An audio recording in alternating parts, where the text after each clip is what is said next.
बात स्वागत है आपका। बढ़ते आगे बड़ी खबर की बात करेंगे। बड़ी और अहम जानकारी इस बीच मिल रही है। इस वक्त की बड़ी खबर आपको बता दें, बांदा जेल पहुंचा है डॉन मुख्तार अंसारी।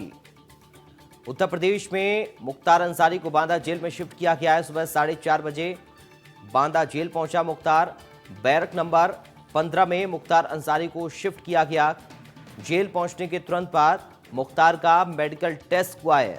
करीब 2 घंटे बाद फिर बांदा जेल मुख्तार अंसारी को लाया गया। तो बांदा जेल में मुख्तार अंसारी को शिफ्ट किया गया है। बैरक नंबर 15 में मुख्तार अंसारी को रखा गया है। 14.5 घंटे का ये सफर तय हुआ जेल का मुख्तार अंसारी का, रोपड़ जेल से बांदा जेल तक। और बेहद कड़ी सुरक्षा के बीच में बांदा जेल में शिफ्ट किया गया है मुख्तार को। भारी सुरक्षा के बीच मुख्तार को पंजाब की रोपड़ से बांदा जेल में शिफ्ट किया गया है। लगभग 14.5 घंटे का ये पूरा सफर रहा। सुबह तड़के पहुंचा था बांदा जेल मुख्तार अंसारी, और 8 ताज़ा तस्वीरें हम आपको दिखाते हैं अब किस तरह से ये पूरा सफर तय हुआ जेल का मुख्तार अंसारी का। कहां कहां से काफिला गुजरा, वहां की ये तस्वीरें हमारे रिपोर्टर्स के जरिए हम आपको दिखा रहे हैं। मथुरा, आगरा, फिरोजाबाद, औरैया, इटावा, कानपुर, हमीरपुर, बांदा, ये पूरा सिलसिला चला है। एक के बाद एक हमारे रिपोर्टर्स मौके पर तैनात रहे। जहां से काफिला गुजर रहा था, पल पल की तस्वीरें, जानकारी हमारे संवाददाता आप तक पहुंचा रहे थे। मथुरा, आगरा, फिरोजाबाद, औरैया, इसके बाद इटावा, फिर कानपुर और हमीरपुर होते हुए बांदा ये काफिला मुख्तार अंसारी का पहुंचा। और कड़ी सुरक्षा, 9 गाड़ियां सुरक्षा कर्मियों की और एक एम्बुलेंस जिसके अंदर मुख्तार अंसारी सवार था। कड़ी सुरक्षा मुख्तार अंसारी के लिए। और उसके बाद अब बांदा जेल में आखिरकार मुख्तार अंसारी को शिफ्ट किया गया है। और जिस एम्बुलेंस में मुख्तार अंसारी सवार होकर आया था, लाया गया था, मुख्तार को जेल में छोड़कर वो एम्बुलेंस वापस लौट गई। तो अब डॉन के गुनाहों का हिसाब होगा। वापसी उत्तर प्रदेश में मुख्तार अंसारी की हो चुकी है। तमाम धाराएं मुख्तार अंसारी के ऊपर लगी हुई हैं। 50 से ज़्यादा केस मुख्तार अंसारी के ऊपर दर्ज हैं। और अब मुख्तार अंसारी बांदा की जेल में एक बार फिर से लाया गया है। इससे पहले भी बांदा जेल में मुख्तार अंसारी को रखा गया था। गाजीपुर, मथुरा, आगरा की जेल में मुख्तार अंसारी को पहले रखा जा चुका है। बांदा जेल में उसके बाद रखा गया, और बांदा के बाद पंजाब की रोपड़ जेल में मुख्तार अंसारी को ले जाया गया, क्योंकि पंजाब के एक बिजनेसमैन से रंगदारी मांगने का मामला मुख्तार अंसारी के ऊपर इसका आरोप लगा था। और उसके बाद पंजाब में पूछताछ के लिए ले जाया गया था मुख्तार अंसारी को, लेकिन जेल में शिफ्ट किया गया। उसके बाद उत्तर प्रदेश की सरकार लगातार कोशिश करती रही मुख्तार अंसारी को यूपी लाने के लिए, लेकिन मुख्तार अंसारी को काफ़ी मशक्क़त करनी पड़ी उत्तर प्रदेश लाने के लिए। लेकिन आखिरकार अब बांदा जेल में पता नया ठिकाना मुख्तार अंसारी का।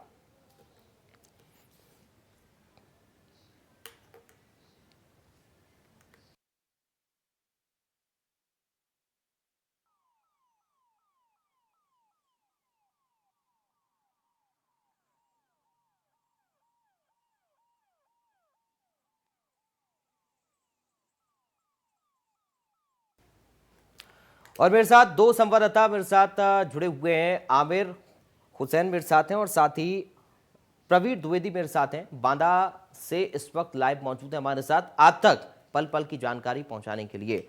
आमिर, आपके पास मैं आ रहा हूं। अब अपराधी को सजा होगी, हर गुनाह का हिसाब होगा, और जो तमाम कोशिशें थी उसको रोकने की, वो सब असफल हो गई हैं। आमिर,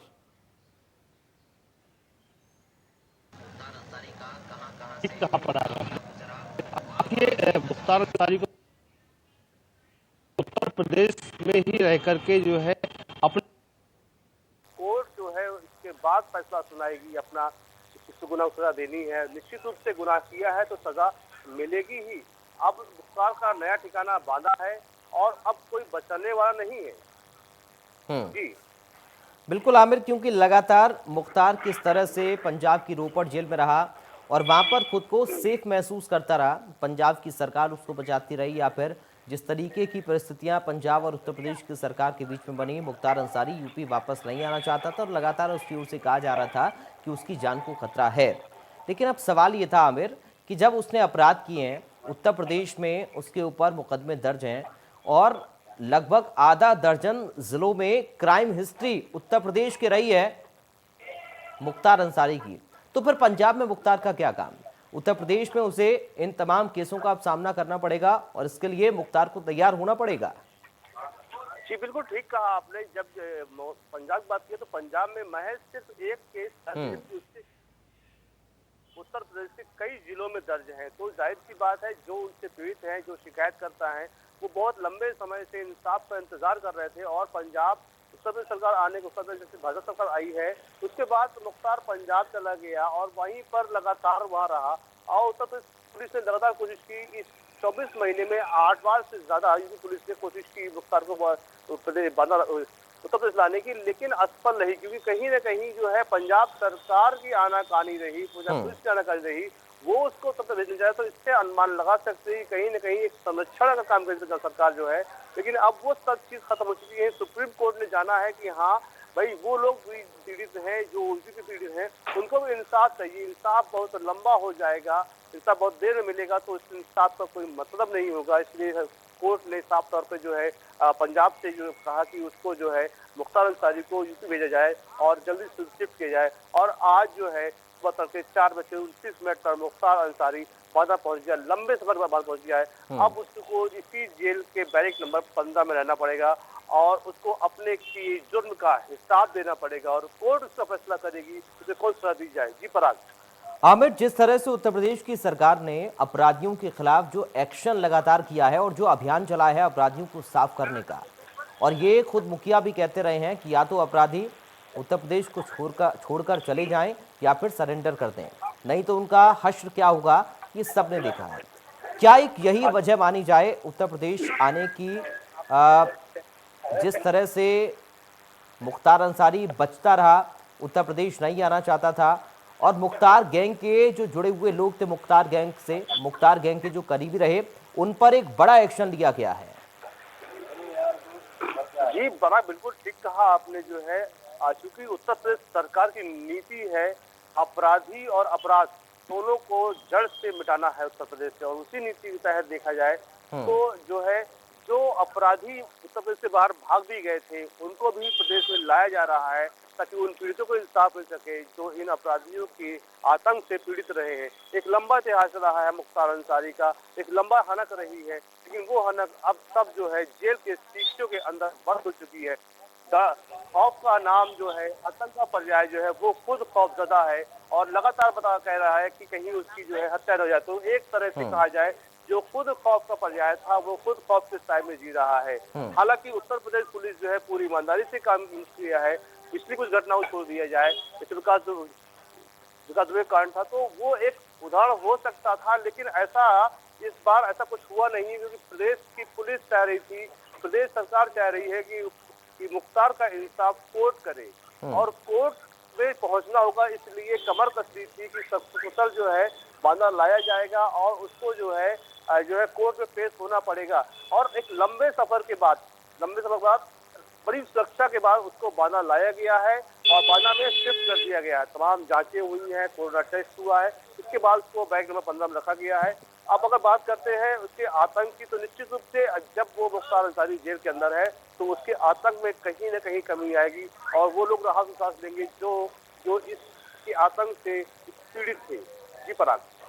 बिल्कुल, क्योंकि अब किला डाहना जैसे ही मुख्तार अंसारी का शुरू किया था आमिर, उत्तर प्रदेश की सरकार ने, तो मुख्तार इस बात को समझ चुका था कि अब उसका अंत नज़दीक है, क्योंकि 96 ऐसे सदस्य उसकी गैंग के जिनके ऊपर कड़ा एक्शन लिया गया, उनको पकड़ा गया, 75 पर गैंगस्टर की कार्रवाई कर दी गई और जो लगातार अवैध कारोबार फल फूल रहा था मुख्तार का शुरुआत में, उस सभी को तहस नहस उत्तर प्रदेश की सरकार ने किया है।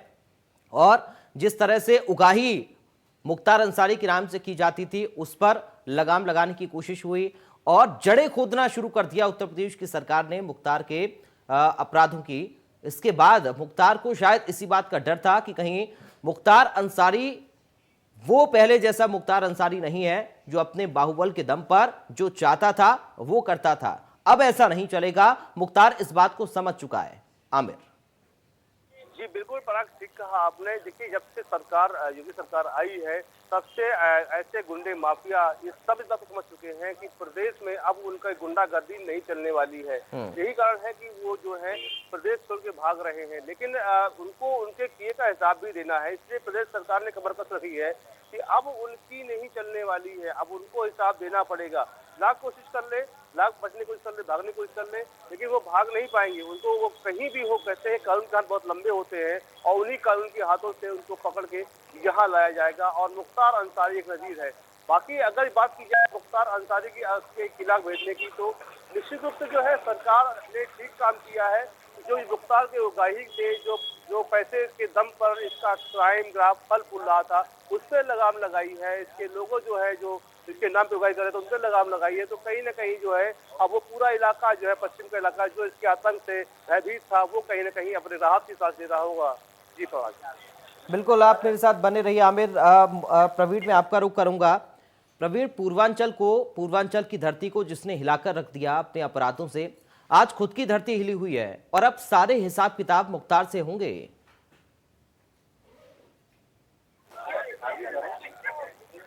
मुख्तार की खुद की सांसें छीनी हुई थी। जहाँ पे भी गाड़ियाँ रुक जाती थी, मुख्तार किसी की सांस रुके या न रुके, मुख्तार की सांस जरूर रुक जाती थी। अब क्या होने वाला है? पूर्वांचल की धरती को हिलाने के बाद आज जो है मुख्तार की खुद की धरती हिली हुई है। मुख्तार का खुद का जमीन हिला हुआ है। आज वो जिसका पूरा प्रदेश में नाम हुआ करता था, उस पूरा प्रदेश जिससे डरता था, आज जिस शराफी के पीछे है, आज इसका जो नाम था वो जमीन दोष हो चुका है। हम और भी आपको बताना चाहेंगे, मुख्तार अंसारी जब वहाँ से आ रहे थे तो रास्ते में सच्ची थाने में रोका गया, तो ये दहशत मुख्तार के दिल में चली, कहीं ऐसा तो नहीं हमारे साथ कुछ होने वाला हो, उसकी धड़कन रुक गई थी। आज जो है मुख्तार अंसारी जेल में पहुंचा है। उसका इंतजाम की दृष्टि से 2 बटालियन पुलिस पहुंच चुकी है और पुलिस की आगे की और सुरक्षा इंतजाम आने की संभावना है। जी ठीक है प्रवीण, आप मेरे साथ बने रहिए। आमिर, एक बार मैं आपसे चाहूंगा आप ताज़ा अपडेट अपने दर्शकों को दें कि अभी फिलहाल क्या कुछ बांदा जेल के अंदर चल रहा है, वहां पर किस तरीके से अभी व्यवस्था इंतजाम आगे की प्रक्रिया को लेकर आप देख रहे हैं। आमिर पराग, मैं बता दूं आपको कि जो है बांदा जेल में मुख्तार अंसारी के आने के बाद से सुरक्षा व्यवस्था बहुत तगड़ी कर दी गई है। मैं कहूँ बिल्कुल अभी इनका ताज़ा अपडेट बता रहा हूँ कि अभी एक बस और एक ट्रक यानी 2 प्लाटून पीसी और बांदा के जेल पर भेजी गई है। मुख्य गेट पहुंच चुकी है और ये भी अपने काम को संभालेंगे। यानी कि जो किला बनाया गया था बांदा जेल को, उसको और मजबूत किया जा रहा है। लगातार फोर्स यहाँ भेजी जा रही है ताकि जो है सुरक्षा में कोई कमी न हो। और अंदर बात किया जाए तो मुख्तार को बैग में 15 में रखा गया है, यानी तन्हाई बैरक रखा गया है। उसको अकेले में अपनी जिंदगी क्योंकि वो दिन काटने पड़ेंगे, जो जेल में होंगे। उसके बाद जो है बात करें अगर, क्योंकि लंबा सफर रहा है, जांचें चल रही हैं और जो भी टेस्ट है वो होंगे, मेडिकल लगातार ध्यान दिया जा रहा है। अंदर मेडिकल टीम लगातार 4 घंटे से है। जो लोकल में जो बांदा में टीम बनाई गई थी, कल हमने खबर दिखाई थी, वो टीम लगातार 4 घंटे से है और निगरानी बनाए हुए है। कहीं कोई बीमारी कोई परेशानी तो नहीं है। तो लगातार जो है वो मुख्तार अंसारी को लेकर के सरकार जिस तरह गंभीर है, उस तरह से स्थानीय प्रशासन भी पूरी कोशिश कर रहा है। सुरक्षा में कोई चूक नहीं हो रही है। मेन गेट का ताला लगा हुआ है, यहाँ से किसी को कोई अंदर जाने नहीं दिया जा रहा है। जी पराग। बिल्कुल आमिर और प्रवीण, आप दोनों मेरे साथ लगातार बने रहिए। आपके पास मैं आऊंगा ताज़ा अपडेट लेने के लिए, लेकिन किस तरीके से ये पूरा सफर रहा एक बार अपने दर्शकों को हम अपने संवाददाता की रिपोर्ट के जरिए बताएंगे। क्योंकि मुख्तार अंसारी को आगरा के रास्ते बांदा लेकर आया गया है और जिस रास्ते से मुख्तार को लाया गया वहां पर इंडिया न्यूज के संवाददाता मौजूद रहे। जिन जिन रास्तों से मुख्तार का काफिला गुजरता रहा वहां पर हमारे रिपोर्टर्स मौजूद रहे। आपको पल पल की तस्वीरें दिखाने के लिए ये रिपोर्ट आप देखिए। प्रदेश का बाहुबली मुख्तार अंसारी अब ऑन द वे है बांदा जेल पहुंचने के लिए। समय में आगरा के टोल प्लाजा पर यहीं से होकर उसका जो काफिला है, जो गाड़ियां हैं जो लेके उसे आ रही है, उसकी एम्बुलेंस यहां से होकर गुजरेगी। आप देख सकते हैं कि जो व्यवस्था है उस व्यवस्था में यहाँ जो टोल प्लाजा है उसको लेकर जो लाइन है उस लाइन को तय कर लिया गया कि इस लाइन से उसको निकल के आना है। सबसे बड़ी इस प्रकार से मुख्तार अंसारी को पंजाब से बांदा जेल में शिफ्ट किया जा रहा है। तो लगातार गाड़ियां उसके बीच चल रही है। एम्बुलेंस में मुख्तार अंसारी है, 3 गाड़ी आगे है, 3 पीछे, वज्र वाहन भी साथ में उसका चल रहा है। Sanjay Singh, India news. तो मुख्तार अंसारी को औरैया के रास्ते बांदा लाया गया। जिस रास्ते से मुख्तार को ले जाया गया वहां पर भी हमारे संवाददाता ने इसका जायजा लिया। ये रिपोर्ट भी आप देखिए। गैंगस्टर मुख्तार अंसारी को उत्तर प्रदेश की पुलिस पंजाब के रोपड़ जेल से लेकर के बांदा के लिए निकल चुकी है। फिलहाल उसकी लोकेशन अभी 1 घंटे पहले पानीपत मिली थी और इस समय जो है वो यहाँ से करीब 450 किलोमीटर की दूरी पर स्थित है। जो गूगल सर्च में बताया जा रहा है कि औरैया आने में उसको कम से कम 5 से 7 घंटे लग सकते हैं। इसका अर्थ ये है कि करीब वो 12 बजे से 1 बजे रात के बीच में औरैया को क्रॉस करेगा। फिलहाल यहाँ पर सुरक्षा के तमाम पुख्ता इंतजाम किए गए हैं। चूँकि गैंगस्टर है वो इंटरनेशनल स्तर का गैंगस्टर है, लगभग सभी जनपदों में उसके गुर्गे हो सकते हैं, उत्तर प्रदेश की पुलिस ऐसा मानती है। इस लिहाज से सुरक्षा के पुख्ता इंतजाम किए गए हैं। हाईवे को चारों तरफ से जो है सुरक्षित कर रखा है उत्तर प्रदेश की पुलिस ने। जगह जगह पे सादी वर्दी में और अपने जो ड्रेस होती है पुलिस की, दोनों प्रकार से उसको जो है चिन्हित करके स्थानों को और वहाँ पर पुलिस की ड्यूटी लगाई गई है। फिलहाल मेरी औरैया के एसपी से बात हुई, उन्होंने कुछ भी इस संबंध में बताने से इनकार कर दिया गया है। तो इसका मतलब कह सकते हैं कि जो सुरक्षा के इंतजाम है वो पूरी तरह से गोपनीय रखे गए हैं। और इस संबंध में मैं आपको बताना चाहूँगा कि ये वही दिल्ली से कलकत्ता हाईवे है जिस रास्ते से गैंगस्टर मुख्तार अंसारी को लाया जाएगा और करीब उसको 12 बजे रात यहाँ पर पहुँचने की उम्मीद बताई जा रही है। 12 बजे के आसपास 12 से 1 बजे के बीच में उसको आने की उम्मीद बताई जा रही है। यहाँ पे आने के बाद उसको कानपुर देहात, कानपुर नगर और इसके बाद हो सकता है कि उसको फतेहपुर के आगे से ले जा करके बांदा जेल में शिफ्ट किया जाएगा और बांदा पहुँचने की उम्मीद उसकी सुबह बताई जा रही है। लेकिन इस संबंध में और विस्तृत जानकारी के लिए जो पुलिस के क्या इंतजाम हैं, हमारे साथ वरिष्ठ पत्रकार रवि तिवारी यहाँ पर मौजूद हैं। मैं उनसे जानना चाहूँगा कि सुरक्षा के क्या इंतजाम किए गए हैं और जो मुख्तार अंसारी है उसको औरैया में पहुँचने की कितने बजे उम्मीद है, इस संबंध में मैं भी जानकारी चाहता हूँ। क्या आपको लगता है कि कितने बजे गैंगस्टर यहाँ पर पहुँचेगा? देखिए, पहुँचने की बात है तो ये प्रशासन की एक अपनी तैयारी है, क्योंकि बड़ा इंटरनेशनल मामला है और केंद्र सरकार और प्रदेश सरकार पूरी नज़र बनाए हुए है कि किसी भी तरह से कोई भी एक्टिविटी ऐसी ना हो कि यहाँ पर कोई, जैसे अभी पूर्व में एक घटना हुई है और सभी लोग जान भी रहे हैं। लेकिन प्रशासन यहाँ पूरी तरह से अलर्ट है और उम्मीद है कि रात 10 या 11 बजे के लगभग यहाँ से निकलने की उम्मीद है, क्योंकि डिस्टेंस काफ़ी है और प्रशासन पूरी तरह से अलर्ट है।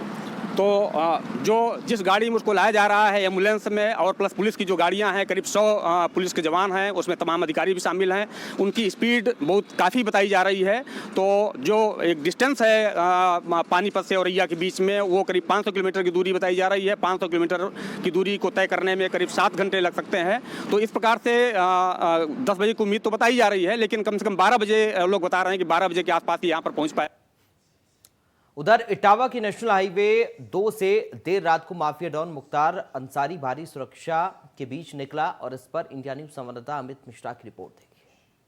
मुख्तार अंसारी पंजाब से उत्तर प्रदेश के लिए आज भारी सुरक्षा के बीच रवाना किया गया है, जहां एक तरफ ईस्टर्न पेरिफेरल से वो डासरा होते हुए अब वो इधर के उत्तर प्रदेश के लिए मूव किया है, जहां एक तरफ यमुना एक्सप्रेसवे से होते हुए उसको सबसे पहले ये जो NH2 आप देख रहे हैं, नेशनल हाईवे 2, इस हाईवे से आप सामने देख सकते हैं जो गाड़ियां नजर आ रही हैं, इसी रास्ते से होते हुए हम आपको दिखाएंगे कि यहीं से होते हुए वो निकलेगा और सामने जो ट्रक जा रहे हैं इस रास्ते पर सीधे सबसे पहले औरैया में पहुंचेगा और उसके बाद फतेहपुर होते हुए उसको बांदा पहुंचना है, जहां तक की बात की जाए कि देर रात को इसी NH2 से यहाँ से निकलने की संभावना है। इसके लिए जिला प्रशासन ने, पुलिस प्रशासन भी अलर्ट मोड पर है कि किसी भी परिस्थिति के लिए पुलिस पूरी तरह से मुस्तैदी से तैनात भी की गई है।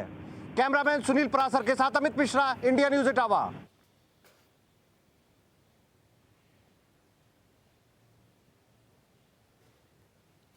और गाजियाबाद में हमारे सहयोगी ने मुख्तार के काफिले का पीछा किया और पूरे काफिले की तस्वीर कैमरे में कैद की। क्या कुछ देखने को मिला उस वक्त, देखिए आप।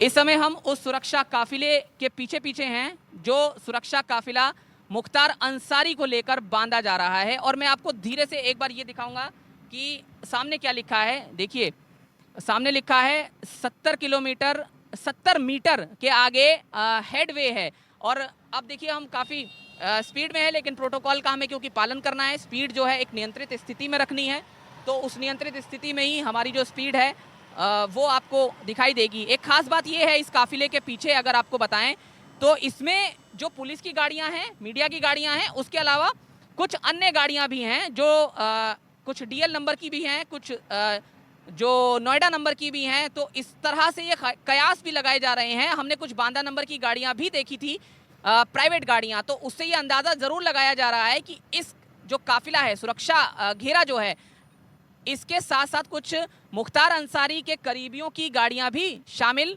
हो सकती हैं। हालांकि ये बात पूरी तरह से पुख्ता नहीं है। और आप देखिए यहाँ पर लिखा है कि do not stop on expressway, यहाँ रुकने की इजाज़त नहीं है। ये हमने आपको लगातार बताया है कि किस तरह से जो ये एक्सप्रेसवे है ये काफ़ी फर्राटा भरता है, और इस फर्राटे के बीच हम भी मौजूद हैं और हम सुरक्षा प्रोटोकॉल को पूरी तरह से मान रहे हैं।